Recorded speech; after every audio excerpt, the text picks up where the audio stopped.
Internet. Aha, ich wusste es doch. Das ein paar Minuten ist abkackt. Ah, da bin ich wieder.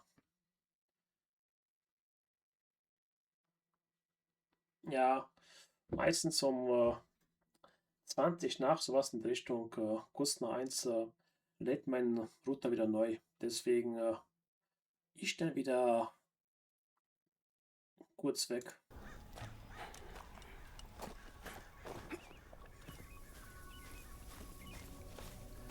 Ist immer meistens so kurz vor knapp.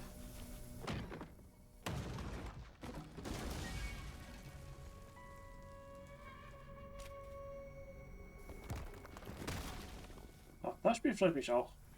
Wobei, Wukong müsste ich auch noch einmal spielen. Mir fehlt ein Achievement bei Wukong. Ein Achievement fehlt mir noch.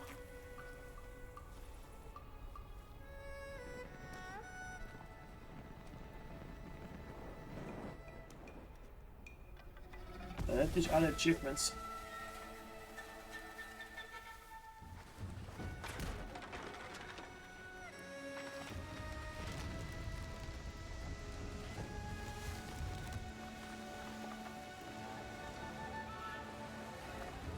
Ja. Aber ich denke mal, wenn die so ein Spiel machen in Richtung wie Wukong, wird wieder ein Top-Spiel werden, denke ich mir schon. Dass die es schon gut machen werden.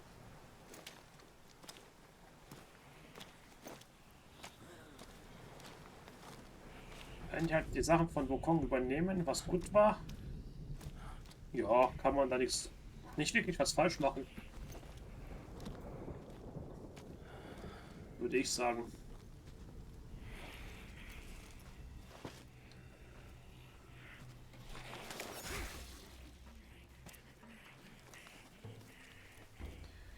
Kann man nicht wirklich falsch machen.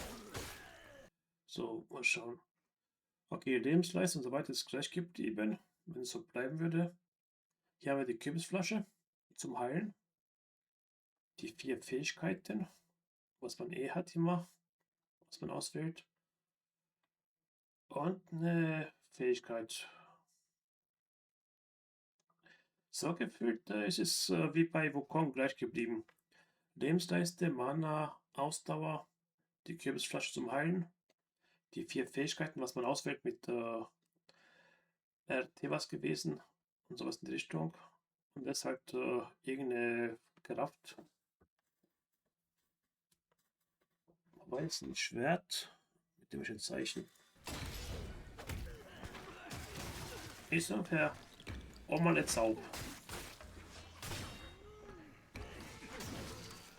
Wenn man es abgelandet, bekommst du so ein Balken.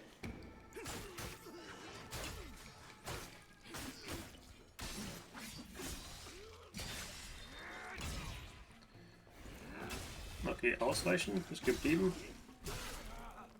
Kein Blocken. Okay.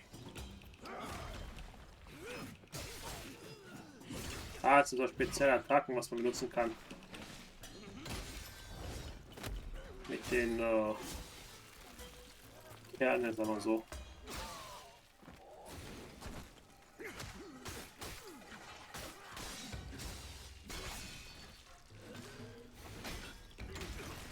Aber der Kampf sieht ist ein bisschen anders wie bei Wukong mit dem Adapter und so weiter. Aber sieht ein bisschen ähnlich aus.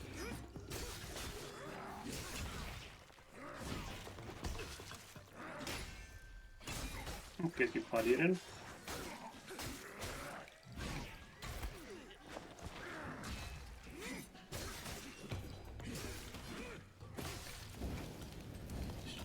Ich würde mich sowas interessieren, was die Dinger was sie machen, die 4 Sachen.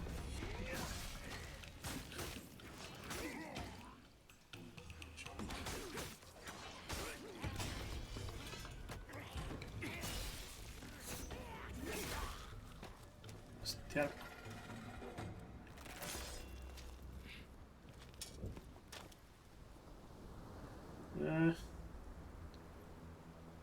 Wo er hat der.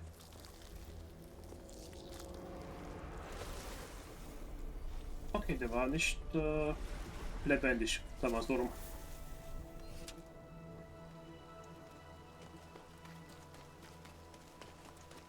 Ist ja so Mythologie, chinesische Mystik. Ah, Hunde. Hat man nicht vermisst.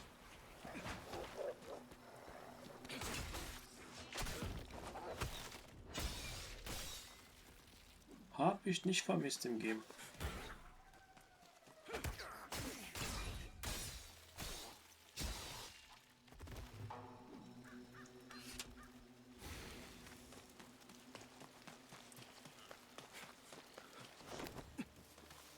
Bis jetzt, auch wenn es eine sehr frühe Form ist vom Gameplay, grafisch sieht auf jeden Fall cool aus. Jo.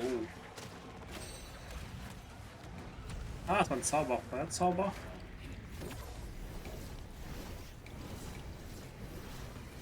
Schön. Okay. Geil.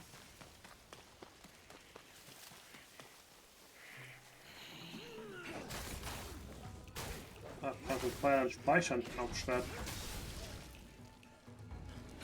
Gefahrenritter. Wird interessant sein dann.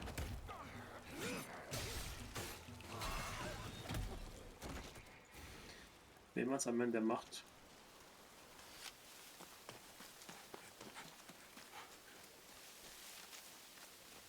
Und was auch interessant sein wird, wie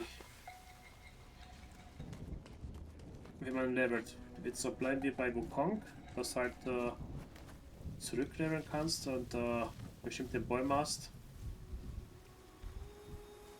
Das wird auch eine große Sache.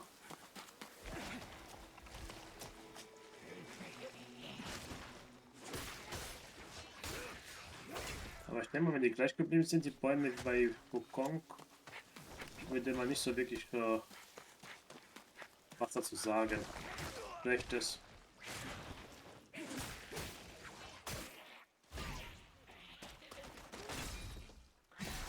Aber die Bäume waren cool gewesen. Konntest immer wieder neu skillen, umskillen, was Neues ausprobieren. War schön gewesen. Aber Livian, hast du mal Wukong gespielt? Das weiß ich gar nicht mehr.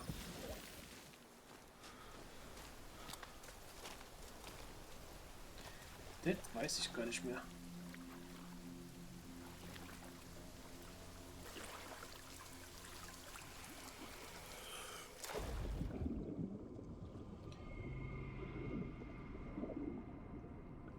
Ah, okay. Ah, da freue ich mich, wenn du spielst. Auf ein Kapitel würde ich mich freuen, wenn ich mich dann freuen, was du beim Boss sagst. Ich finde den Boss so ein Bullshit-Boss. Der Boss war scheiße gewesen.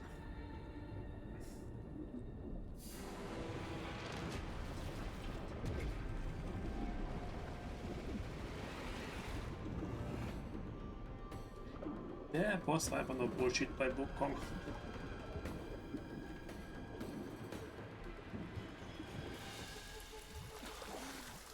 Klein nicht wirklich. Bei den Gegnern 80% der Bosse und so weiter sind human. Es gibt 2, 3 Bosse, was Abfuck sind. Aber ansonsten, ja, geht eigentlich.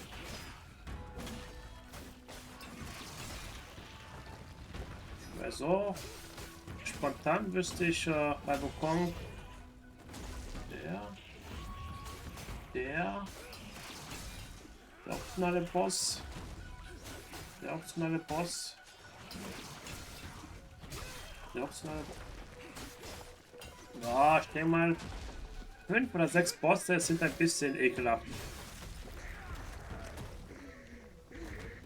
5, 6 Bosse sind, ein paar sind optional, ein paar sind normale, aber die können einen schon abpacken.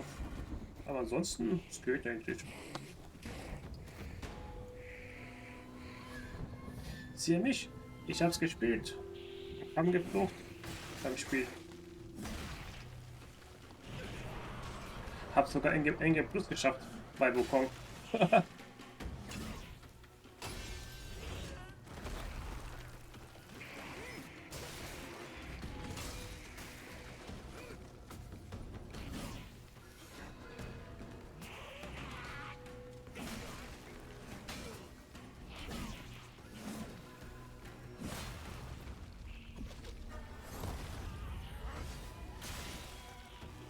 Oh, man kann auch wieder Leute dazu beschwören.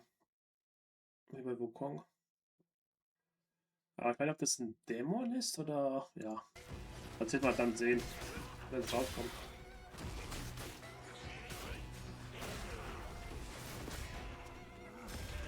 Das ist halt eine Sache. Weil der hält länger aus oder ist länger da als bei Wukong. Aber man kennt ja die Dämonen. Du kannst sie beschwören, aber sind meistens nie lange da.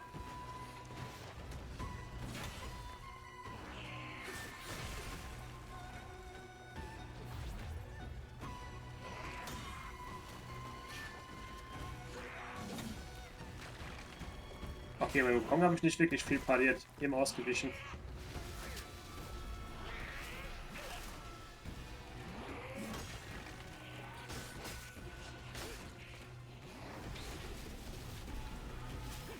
Aber der... Steht's? Ah, okay. Du hast auch Talisman mit Elementarkräfte, was du auf die Waffen drauf machen kannst.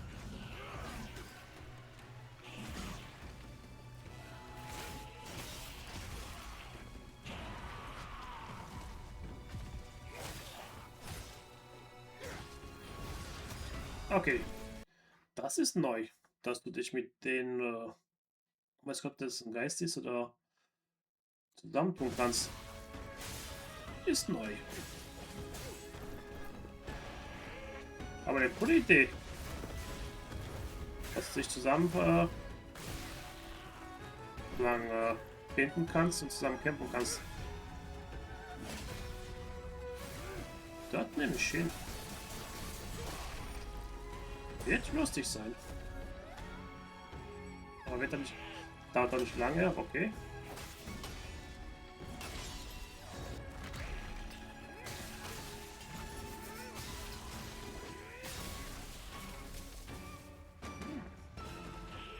Es wird dann lustig, welche Varianten du zur Auswahl hast. Mit dem Verwandeln.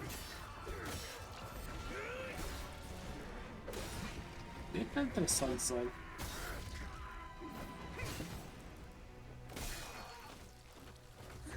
Was man dann nimmt.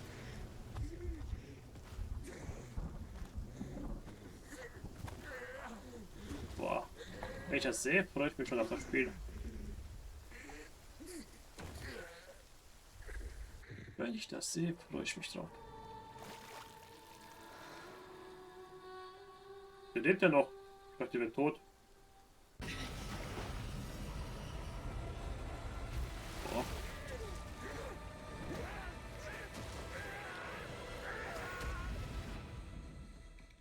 Okay.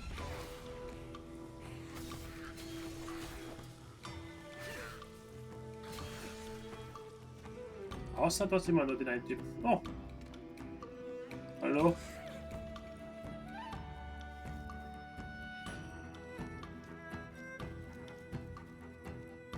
Boah. Ich freue mich schon jetzt auf das Spiel. Wenn jetzt jemand rauskommt. Willst du ein Bad haben? Jetzt ist die Frage. Wird der gebadet oder wird der gekocht? Bei dem hier wird geköchelt. Hast ein bisschen, glaube ich, Gemüse. Oh, ist die Sache. Käsefüße, Aroma.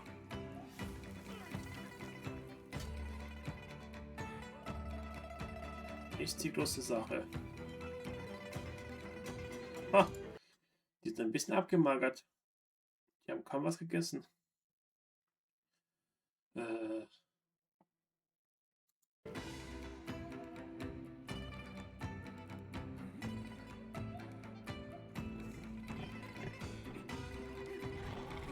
Hm.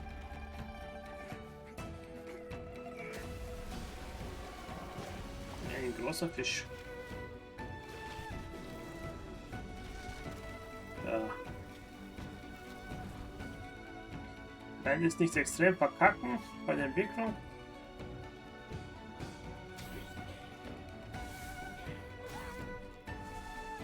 Wenn die es nicht extrem verkacken, wird es wieder ein großartiges Game werden.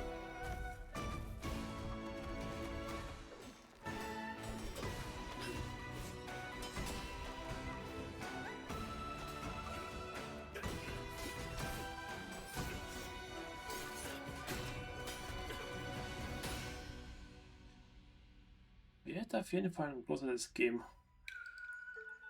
Wenn sie es nicht so stark verkacken. Aber ich glaube nicht. Ich glaube nicht.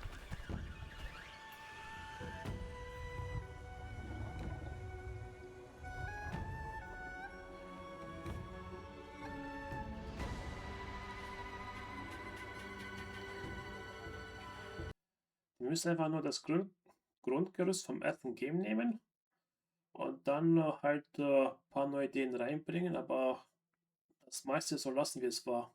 Meine Meinung, aber ja. Jedem das seine, aber so in die Richtung würde ich sagen. Könnte man lassen.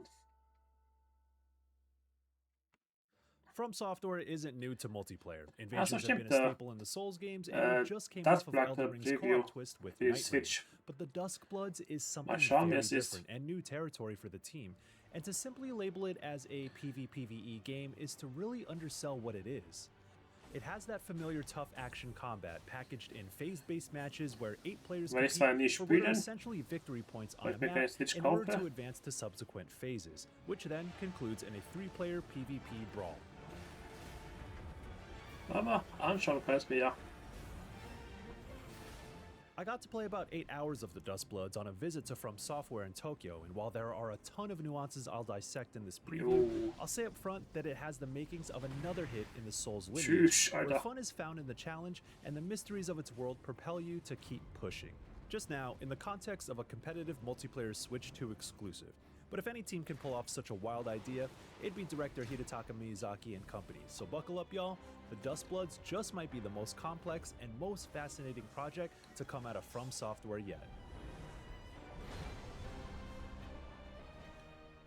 The build I played alongside other media and content creators is the same as the network test, and all the gameplay you're seeing here was provided by Nintendo and From Software since we were not permitted to record our own.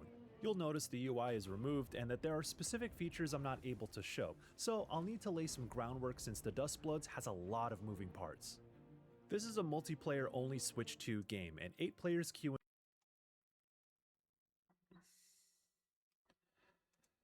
Zork, der Roboter, der sah cool aus. Albert, into a match as one of the several characters known as the Bloodstorm, each of which have their own weapons, ranged attacks, and special abilities. Every match has 3 phases that last about 8 minutes each, where you must earn virtue points to survive the culling. While everyone makes it past Phase 1, the bottom 2 players are eliminated after Phase 2, and the bottom 3 are gone after Phase 3. That leaves 3 players who are then transported to a closed-off combat arena under a blood-red sky to duke it out in the finale called the Moonblood Bestowal. A full match can last about 30 minutes, but when all 4 parts are varied and feel like an intense race against the clock and other players, it's easy to lock in and stay focused as every moment counts. Now, how do you earn virtue points? There are commendations that award points to the players with the most PvE enemy kills, called Bloodfang Virtue, and or the most items collected, called Collector Virtue. This can change as the match goes on since points will be awarded and taken away based on how you stack against others, but these stats are never displayed. Okay. There's also Flame Virtue, which are these collectible purple embers you'll see on thrones of skeletons found in specific regions of the map. The region where these spawn is randomized in each phase, but their locations within that region seem to be similar. Repulsion Virtue is given when killing powerful enemies called Trespassers, which you can do alongside other players, and these are marked on your map. They vary in difficulty and they can take a long time to defeat, and they may not be the best use of your time early on in a match. Each Bloodsworn also has what's called a sigil, which is a unique objective for that character. Elden Ring hat es doch, oder? Das PvE-Zeug. Das ist Elden Ring gewesen, was sie vor kurzem per se mal so rausgebracht haben. Ich weiß nicht mehr, wie es heißt, aber es ist auch das gewesen. Wo du auf eine Karte losgelassen wirst, mit 3 anderen zusammen, wo du gespielt hast und einfach alle getötet hast. Rewards virtue points, but more on that later. Lastly, my favorite method of earning virtue is through what are called rituals, because this is where things get really spicy between players. Ja, Night Rain. Die Karte sah genauso aus wie bei Night Rain. In the back half or so of phases 2 and 3, a certain section of the map will be outlined in gold, signifying the ritual site, with 4 or 5 capture points marked within that boundary, turning the match into a sort of King of the Hill style game. Capturing a point rewards you with Pledge Virtue, however you have to hold the action button for about 10 seconds to capture it, thus leaving you vulnerable to other players and enemies who might be barreling down on you. Furthermore, other players can steal your capture point, which then takes away your virtue and gives it to them. I love swooping in to capture a point right when they open and hoping no one else contests it, but the tension goes crazy when I have to hold onto and defend my point. And this is where the PvP component really matters. Only inside ritual sites can you earn Sword Virtue, which rewards you for killing other players. It truly turns into a PvP zone when you're trying to capture points, defend them, and fight other players, but the virtue you gain can stack quickly and shoot you up the rankings. The element of surprise works wonders, since getting the jump on players by using your map knowledge and your Bloodsword's abilities effectively will make quick work of them, and the push and pull dynamic this creates is absolutely thrilling. It's worth noting that you'll keep respawning in matches, so dying doesn't mean elimination, and you're not obligated to participate in rituals since it's more like a map event. But it's high risk, high reward, dich so stark wie möglich zu machen, bis die letzte Nacht einbricht. Weil ansonsten schaffst du den Boss gefühlt nicht. Daher, es ist schon hektisch. Du musst wissen, wo du hingehst, wie die Bosse sind und so weiter. Ist nicht so wirklich. These will boost the virtue gained from capturing points and killing other players, respectively. Phases 2 and 3 may also get randomized map events to shake things up. One I kept getting allowed me to call in airstrikes from a Zeppelin that lingers up in the sky, which can decimate anything within range, including yourself. It's definitely handy for keeping folks away from my precious ritual spots. But some are opportunities to earn more virtue, like one that rewards the first player to ring the bell atop the tallest building on the map. I was able to do this before anyone else by finding clever ways of climbing up the tower, and it was chaos having 5 or so other players scrambling on the way up and taking pot shots at each other. So I was able to consistently make it to the finale since I grasped the virtue system quickly, but the 3-player PvP brawl here at the end taps into a whole different skill set, and almost had us moving like it was a fighting game or one of those 3D arena brawlers. It can be overwhelming if you don't know how to manage the chaos though. There isn't as much room for trickery in this closed arena, so it's more about reading your opponents and really understanding what their specific Bloodsworn is capable of while keeping your head on a swivel, especially when everyone has a summoned NPC companion to fight alongside them. Each player gets 2 lives, so there are opportunities to make a comeback, but if you can't hang with the speed and demand of head-to-head PvP, it can be rough going. That's the Soul-style challenge, but damn is it rewarding when you can pull it off in the end. Ja, ich glaube, das Blatt wird wirklich nur PvE mit anderen Leuten. For a moment, because there's a lot more that goes into pursuing virtue points and getting combat ready. You have to level up in-match to get stronger, gain more HP and stamina, and build out your Bloodsworn's capabilities.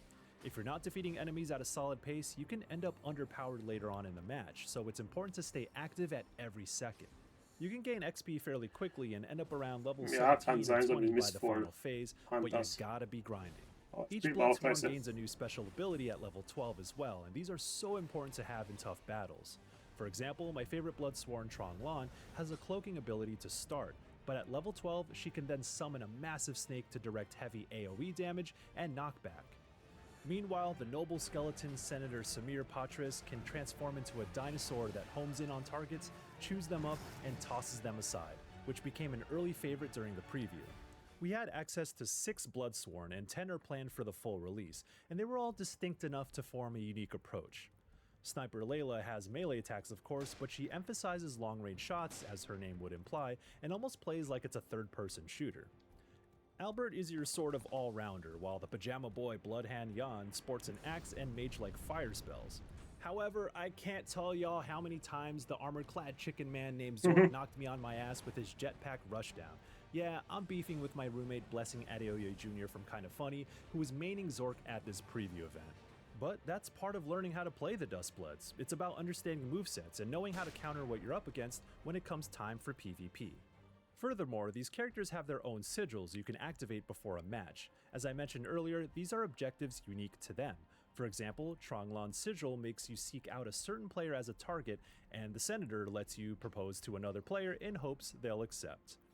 This is one area that director Hidetaka Miyazaki told me he's paying attention to with regards to player reception, as these are one of the wild cards that can affect the typical cadence of a match. As far as gameplay feel, it's comparable to, say, Bloodborne or Night Rain, but not quite Sekiro in terms of speed. You have a normal and heavy attack, a projectile, a block, a parry with a perfect time block, and a sonic howl that will stagger enemies when executed in the parry window. You can then bite the neck of staggered enemies, which causes big damage and heals you, and when done to weaker enemies, this will turn them into minions who follow you around the map and fight for you. More importantly, NPC companions called kin are one of the biggest keys to success in the Dustbloods. You'll find glowing symbols across the map to summon kin, who will then accompany you for the rest of the match. Depending on their type, they can either fight alongside you or provide support. They level up independently and are another way to create a sort of build throughout the match. If they die, they'll go on cooldown before being able to return to the field, but make sure they're always present. While there will be 3 maps at launch, we only got to play.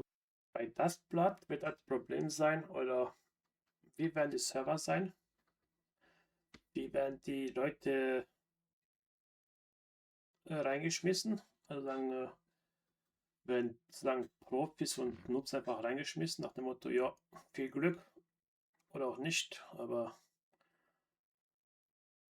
Und wie viele Leute werden es kaufen, weil es nur für die Switch und Switch alleine. One map called Luanro City, and it evokes a bit of the grim Victorian vibe of Bloodborne, especially as it gets deeper into the night with each passing phase. So at the start of a phase, you choose the general area to spawn into, and then you'll get a random spot within it. Hätten die noch PC gemacht, wäre vielleicht größer, aber nur Switch. Crowded rooftops, poisonous sewers, and a bridge that runs through the middle of the map. These all make up the interconnected regions. Markers on the map indicate which of these regions have which perks during the phase, such as Flame Virtue, weapon upgrades, bonus kin XP, for example. Die Internetverbindung but getting to and from these hotspots efficiently is such an important key to success. Even after about 8 hours of game time, I was still discovering the intricacies of the map and formulating new tactics just as I thought it was starting to get repetitive. If the first map is this dense, I'm hyped to see what the others can offer. Verticality is very much a highlight in the Dustbloods. No, you don't get a double jump or a triple jump, but a quadruple jump and an air dash along with it, and you can charge up that first jump to fly into the air. Along with infinite sprint, this movement system makes things feel fast-paced and match the hustle required once the clock starts ticking. Hopping across rooftops, boosting up floors above, and well, air dashing isn't exactly what you would expect from a Soul-style game, but it works well for navigating such a varied map very quickly. Yeah. Part of me wants to say this plays closer to a character action game like Devil May Cry at times, especially when PvP battles start to break out and you could bust out a lot of these moves in a moment's notice. This brings me to my main complaint with the Dustbloods though, the lock-on targeting system. Souls games haven't always been great about camera angles and targeting, and those issues are exacerbated with the speed of this game and with the frenetic movement of actual human players. The camera whips at breakneck speed when a targeted player charge jumps into the air, and it sometimes just doesn't read certain enemies in the field when trying to swap targets. It's sort of an impossible task with this particular style of action game, but I hope there will be improvements with smarter camera behavior or just on-screen readability when multiple players are flying all over the place. This won't apply to every scenario, but one tactic I began using was to just try keeping everything in front of me to mitigate the limitations of the camera and lock-on system. Perhaps the co-op DNA can take some of the edge off too. When facing trespassers, you can temporarily link up with other players to split the work, and all participants get virtue points if the group defeats it. You can also form an alliance, and this adds another dynamic because some players might not even know that you're teamed up with somebody. Of course, if you make it to the final phase, the alliance breaks and you still have to duke it out. There's also a queue for duos matches where two players share the virtue points to advance. The difference being that in that final phase, it's the two best teams who go into a 2v2 fight for victory. So Dustbloods doesn't always have to be a lonely endeavor. Okay, 2 gegen 2. Ja. Now, Miyazaki said it himself that board games and tabletop RPGs were a definite influence when coming up with the rules and mechanics for the Duskbloods. Thankfully, there's a lengthy tutorial that does just enough to prepare you. He admits that this is the most complex game he's worked on, but like a good board game, once you grasp the rules and get enough reps, matches will start to flow naturally. This is just a network test, meaning it's a small portion of what will be available on launch. From Software doesn't have a release date or even a release window yet, and it seemed like Miyazaki and the team are still working on the game's features while looking at the network test as a way to finally get player feedback for adjustments. In our conversation, he emphasized character customization and different options that can change the way you approach matches if you don't exactly love the PvP aspect, so you can still work toward unlocking additional features for characters and story content back at the hub area called the House of Night. These things aren't in place quite yet, but it's good to know that it is a point of emphasis. I asked him if he's concerned about a skill gap growing as time goes on, given how much PvP is a part of this game. Miyazaki said matchmaking will account for skill level, but the team is also working on systems to incentivize veteran players to assist newcomers and for ways to make the early game feel more welcoming. He said story cutscenes and progression won't be so reliant on winning matches either, so making it to the final phase and focusing more on the PvE aspects will still be rewarding. However, if you are a PvP fiend, he hinted at an invasion-style option where you can be a 9th player dropping into an ongoing match to simply fight other players. And perhaps that'll be another one of those curveballs From Software likes throwing into its games. I really enjoyed what I played because the Dustbloods is clearly built for those who crave discovery, enjoy the unexpected nature of From Software's work, and the sort of meta you'd see in a fighting game. It'll be a tricky balancing act with all of these moving parts while trying to maintain an audience for a fairly complex game on Switch too. Miyazaki didn't seem too concerned though, saying that even though he himself is not that great at action games, he wanted to build something that he would enjoy regardless. And I suppose that's all you can do in a time where multiplayer games struggle to find their footing. FromSoft has the chops, and I can't wait to see what the Duskbloods becomes when it actually comes out. For more on upcoming Switch exclusives, check out our preview for Fire Emblem Fortune's Weave and the discussions on our weekly podcast, Nintendo. Ja, es ist, kannst du alleine spielen, wenn du wollen, oder mit anderen. Software's president and director of this game, Hidetaka Miyazaki, on IGN.com. Link in the description below. And as always, stick with IGN. Sieht, aber ich hab's doch keinen Preis Today, dafür. I'm inviting you into our universe. Oh. The Dark Wuxia App. Ich hab kurz reingeschaut. Contemplate Zero. Das war State of Play am Montagnacht. Extinguish the flame. See what burns beneath. 20er, das geht sogar. Drop the blade. Let true steel speak. No shape. No shadow. Yet it moves through all.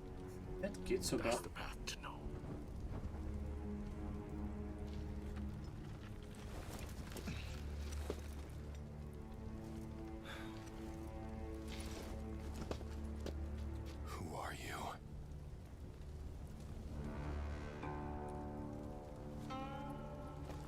Ein Vater.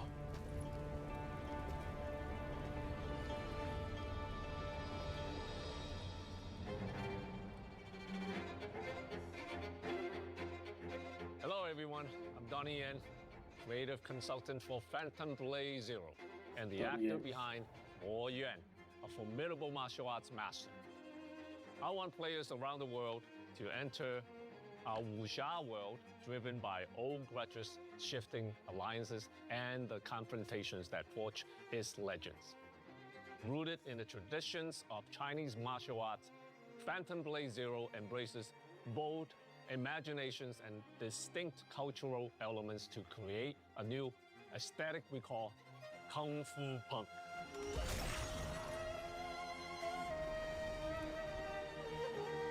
Das Spiel freut mich auch.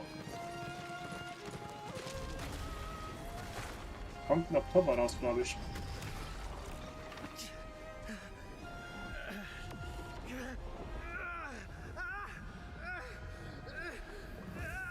Aber jetzt mal im Oktober freue ich mich auf Valor Mortis.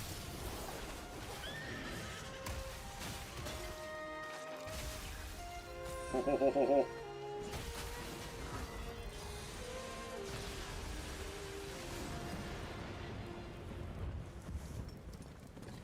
Valor Mortis in Oktober.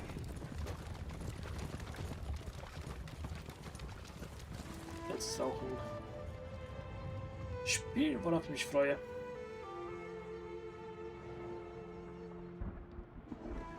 Ist da First Person, aber naja, die Demos waren schon cool.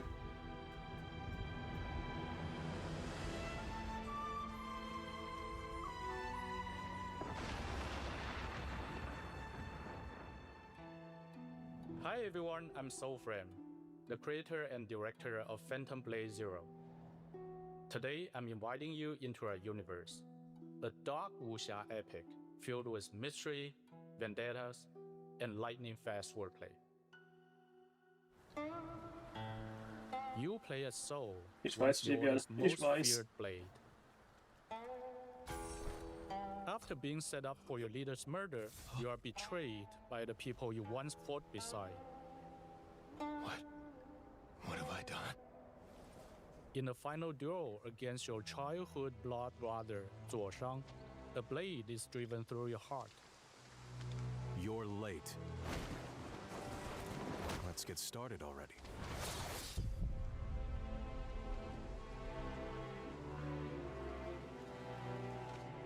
The mysterious healer, the flesh sculptor, restores your life, but with a fatal condition.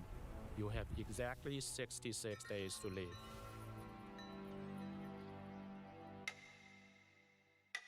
Oh, das Survival means finding a cure hidden in the chaos ahead.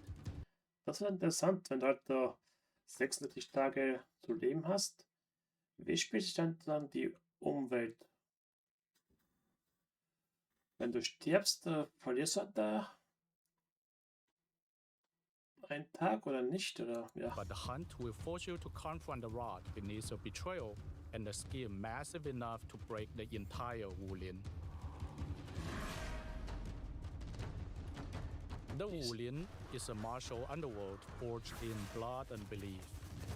Ist halt die Sache, wie es alles sein You wird. will walk among the last guardians of righteousness, the fallen who surrendered to darkness, and the lost warriors found by broken codes. Each choice you make here will fracture your trajectory and reshape your fate. 66 days, that's all the time you have.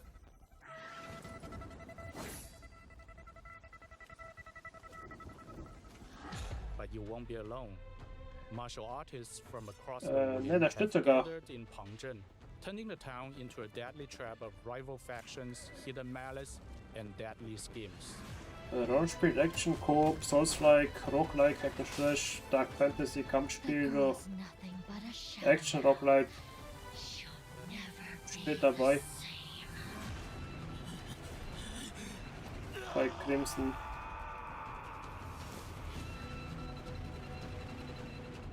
As you uncover the grim secrets buried here, you will realize some things matter far more than survival, and that some enemies can never be defeated by the sword alone.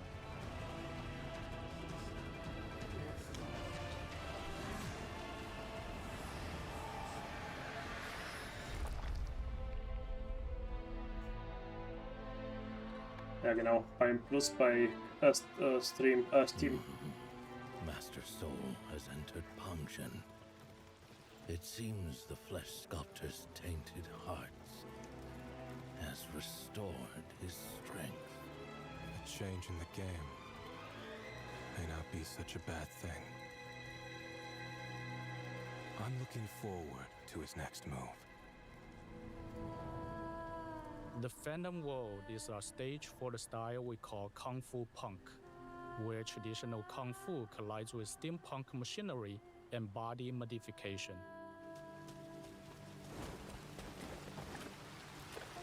Your journey takes you through intricate but surreal landscapes, leading you deep into the heart of Pengzhen and its surrounding villages, valleys, lakes, and shadowed territories, including a valley overrun by ruthless bandits, an abandoned warehouse filled with hanging puppets, where a dark ritual seems to be taking place. A steam-powered iron tower built for some kind of dark experiment. And a vast lake, which soul must navigate aboard a peculiar high-speed vessel. Your journey. Okay. Die Karte schon a little bit groß. Wenn hier steht 50%. Wow. Journey is guided by 8 authentic hand-painted Chinese ink wash maps. In complex regions, they offer only a rough sense of direction, leaving you to explore and uncover hidden secrets. These maps seamlessly connect into a single world, where bells enable fast travel between discovered locations. Phantom Blade Zero is not an open-world game, nor is it a linear adventure from beginning to end. Instead, every corner has been meticulously handcrafted, filled with countless surprises and secrets waiting to be discovered. As you explore Phantom Blade Zero, you will discover hidden enemies, side quests, rare treasures, and crucial story clues.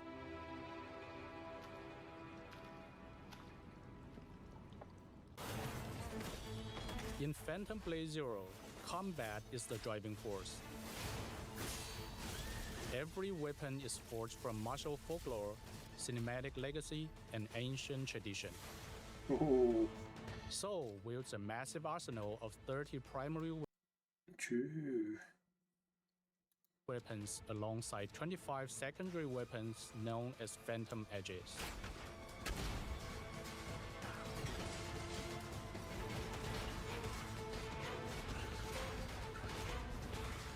For example, the Drunken Sword style builds drunken energy, enhancing Soul's evasiveness while swaying and staggering with every strike. The White Serpent and Crimson Viper twin blades work in tandem. The length of the White Serpent allows you to fling the Crimson Viper outward for ranged attacks. The fluid steel of the Soft Snake Sword coils around an opponent's guard, striking targets cleanly and even slicing through incoming threat-based attacks mid-air.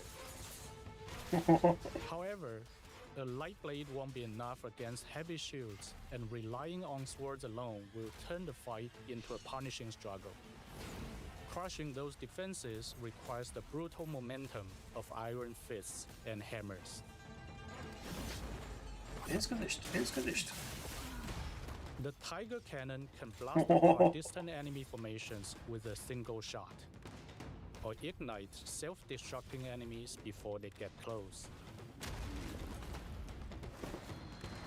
And when bladed weapons fall short against a swarm of savage dogs, the flame-spewing Flaming Mane makes quick work of them all. Sieht schon geil aus. Mastery goes far deeper than basic attributes. Upgrading a weapon unlocks distinct forms and techniques, carving out a unique combat philosophy.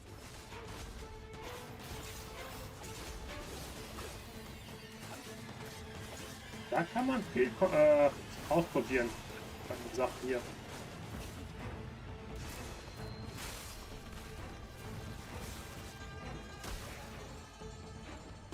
You will never worry about a newly acquired weapon being too weak. With the Reforging Talisman, you can reset the weapon's level, recover all invested materials, and immediately reinvest them into your new gear. Hey, das ist geil, dass du alles wieder zurückholen kannst, ohne Sachen zu farmen. Das nehme ich mit. 60 Days. We've crafted difficulty options as distinct ways to experience the story. Wayfarer mode is intuitive and cinematic, letting anyone feel like a Kung Fu master. Na, das ist But for those seeking a true challenge, Hellwalker mode brings in core fighting game mechanics. Bosses won't rely on fixed patterns. They react to your spacing, punish your whiffs, and adapt to your habits in real time.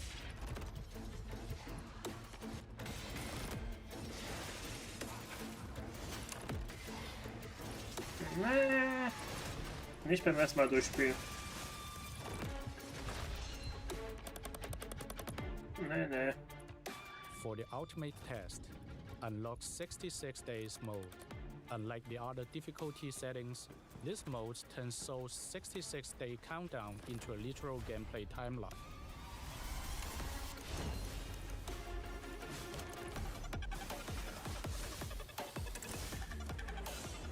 It features the intensity of Hellwalker, but every defeat costs you precious time. If the clock hits 0, it is permanent death. Oh, das ist das ist ein Modi. Du kannst auch normal spielen, Livian. Das ist halt sozusagen die 4. Modus in dem Game. Es gibt 36 Modus, also 66 Tage Modus. Hellwalker, das ist dann davor. Und dann gibt es noch halt das normale Modus. Und Wavefeuer, das leichte. Das heißt, falls du eine Challenge haben willst, probier die 66 Tage Modus. Aber kannst auch ganz normal spielen. Our goal is to draw from the deep well of authentic Chinese folk arts and martial arts, infusing them into the sleek, visceral aesthetic we call Kung Fu Punk. To show you what that looks like in motion, please take a look at this boss encounter.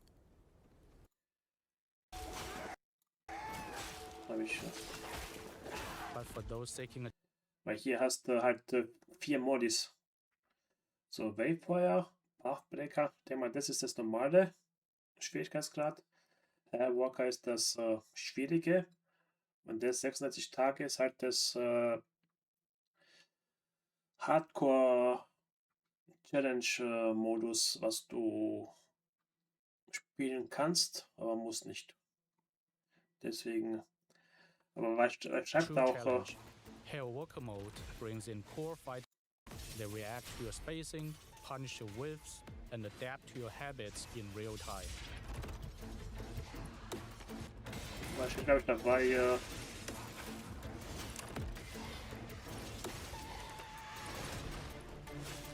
Man das erst spielen kann, wenn man Hellbreaker gespielt hast. For the ultimate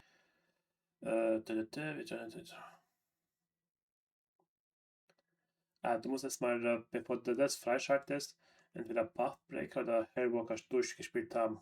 Dann erst kannst du das freischalten. Boah. Aber das ist dann so ein Arsch, 60 Tage. Du bist beim letzten Boss, hast irgendwie gefühlt nicht den Tag und du verlierst dein ganzes Leben beim letzten Boss und ist dann Permadeath. Test. Our ultimate goal is to draw from the deep well of authentic Chinese folk arts and martial arts, infusing them into the sleek, visceral aesthetic we call Kung Fu Punk. To show you what that looks like in motion, please take a look at this boss encounter.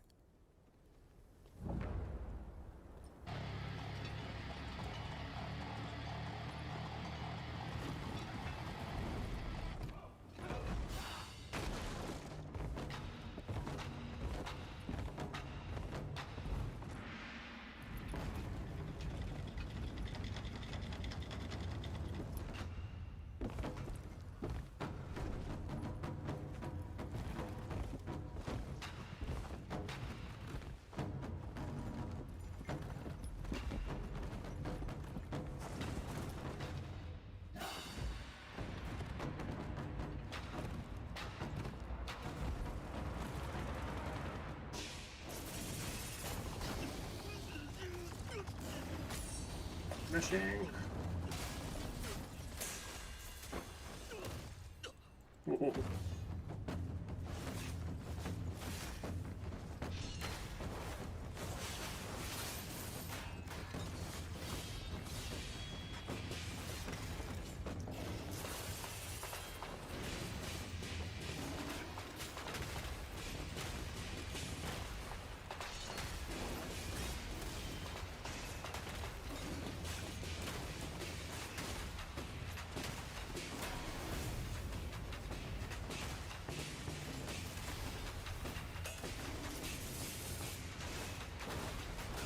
Aber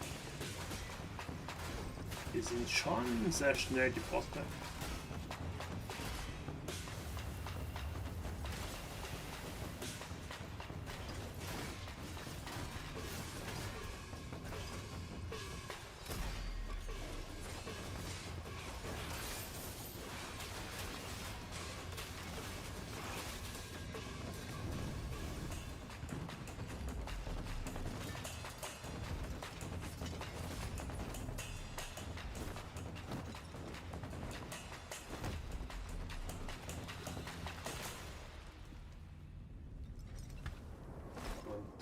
Kazan als Soft bezeichnet schon. Boah, ich fand Kazan schon ein bisschen hart.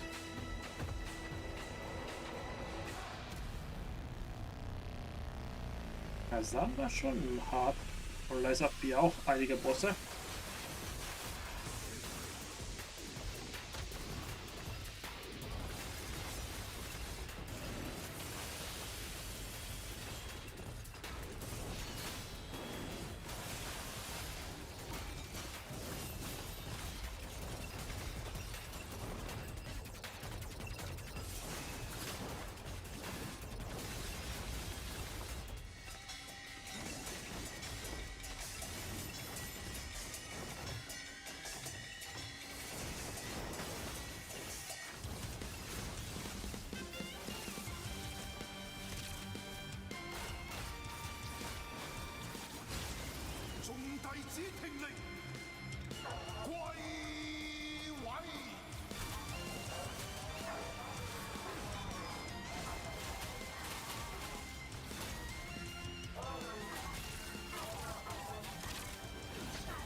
Wenn ein Boss so lange dauert, ui. Und du spielst und du stirbst kurz vor dem Boss.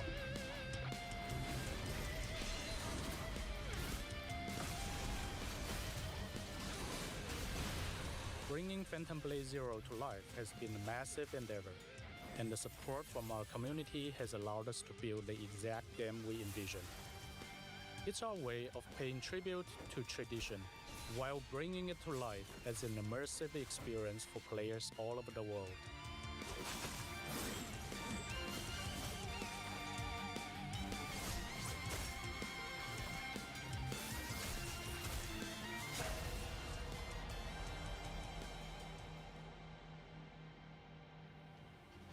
Now this is just a quick glimpse of Phantom Blade Zero. There's much more for you to explore, and you may even cross paths with the character I play along the way. Phantom is movement, swift, elusive, striking from where none expect.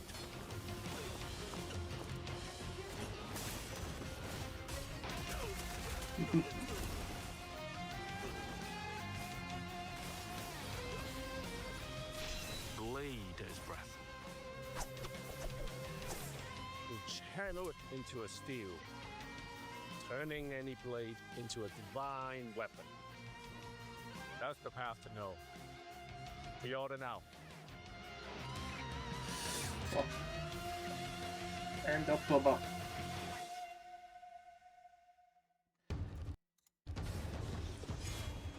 Ja, Osma war scheiße. In Kasan. Da habe ich geflucht. Abträger.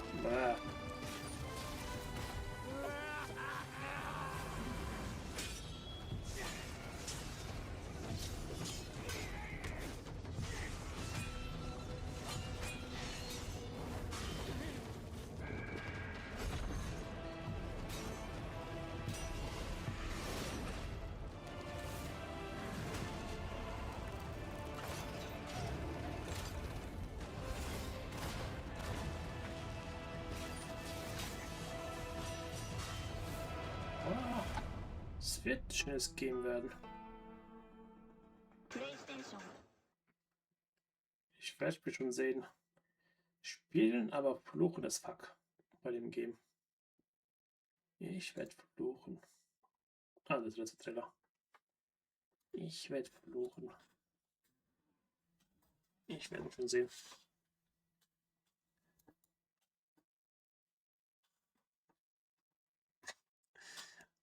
Habe ich dich überzeugt, Vivian? Aber es waren coole Trailer dabei gewesen. Wird auf jeden Fall sehr viel Spaß machen. Aber jetzt will ich auch.